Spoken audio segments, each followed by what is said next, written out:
Hello students, welcome to my YouTube channel connect with Hindi. And आज हम लोग कवि नागार्जुन जी द्वारा रचित कविता फसल को पढ़ेंगे। ठीक है, इसके पहले हम लोगों ने इनकी पहली कविता या दंतुरित मुस्कान को पढ़ चुके हैं। ठीक है, तो अब हम फसल को पढ़ेंगे। तो ये जो कविता है, इसमें कवि ने प्रकृति और मनुष्य के सहयोग से ही सृजन संभव बताया। ठीक है, इस कविता में हमें किसान और कृषि संस्कृति के करीब ले जाया गया है और यह हमें कृषि और प्रकृति के महत्व को बताती है। इस कविता के माध्यम से कवि हमें यह बताना चाहते हैं कि मनुष्य की मेहनत और प्रकृति में मिलने वाले तत्वों से ही खेतों की फसल लहलहाते हैं। ठीक है, अर्थात कवि ने इंसान और प्रकृति दोनों को फसल उगाने का माध्यम माना। ठीक है, इस कविता में कवि ने फसल में छिपे हुए गुणों और उसमें छिपी हुई ऊर्जा को बताया। ठीक है, तो ये बात आपको समझ में आ गई ना। तो चलिए बिना टाइम वेस्ट किए हम कविता की लाइन को देखते हैं। ठीक है, कि क्या है लाइन।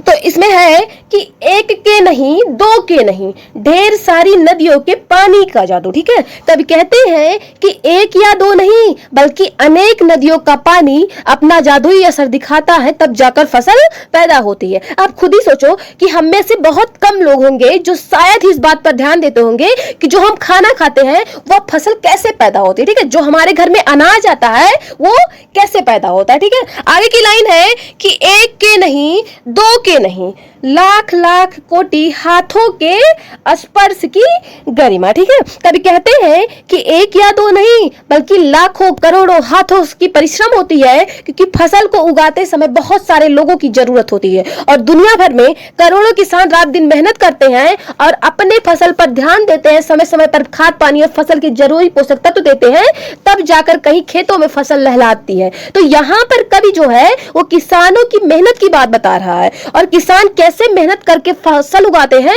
इस बात को कवि ने बताया है। ठीक है, आगे की लाइन है कि एक की नहीं, दो की नहीं, हजार हजार खेतों की मिट्टी का गुणधर्म। ठीक है, कवि कहते हैं कि फसल में दो नहीं बल्कि हजारों खेतों की मिट्टी के पोषक तत्व भी इन फसलों के अंदर रहते हैं, क्योंकि अच्छी फसल के लिए खेतों की मिट्टी भी अच्छी होनी चाहिए, क्योंकि फसल के लिए मिट्टी में रहने वाले जो जरूरी पोषक तत्व होते हैं वो बहुत ही ज्यादा महत्वपूर्ण होते हैं। ठीक है, वो बहुत ज्यादा महत्वपूर्ण होते हैं। ये बात आपको समझ में आ गई ना। आगे क्या है कि फसल क्या है, कभी ये खुद ही प्रश्न करते हैं कि फसल क्या है, तो और इसका रिप्लाई खुद ही देते हैं कि और तो कुछ नहीं है वह, नदियों के पानी का जादू है वह।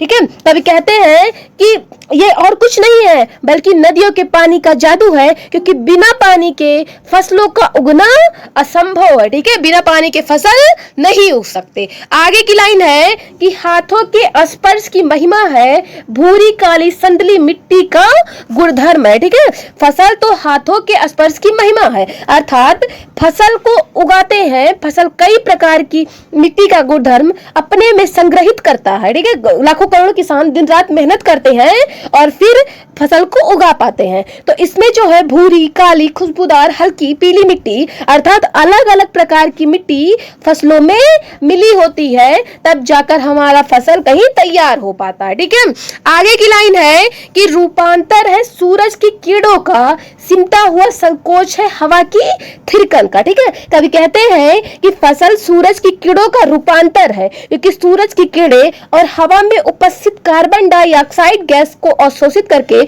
ये पौधे अपनी पत्तियों के द्वारा अपना भोजन तैयार करते हैं और फसल में हवा की थिरकन का सिमटा हुआ संकोच भी भरा हुआ होता है। तो कभी यहाँ पर ये बताना चाहते हैं कि फसल तैयार करने के लिए हमें जरूरी पोषक तत्व भी जरूरी होता है और साथ में किसानों की मेहनत भी जरूरी होती है, क्योंकि अगर जरूरी पोषक तत्व नहीं रहेंगे तब भी फसल तैयार नहीं होगा और अगर किसान मेहनत नहीं करेंगे तो भी फसल नहीं तैयार होगा। तो आई होप कि आपको ये सब समझ में आ गया होगा और आपका लेसन यहीं पे समाप्त होता है। Thank you.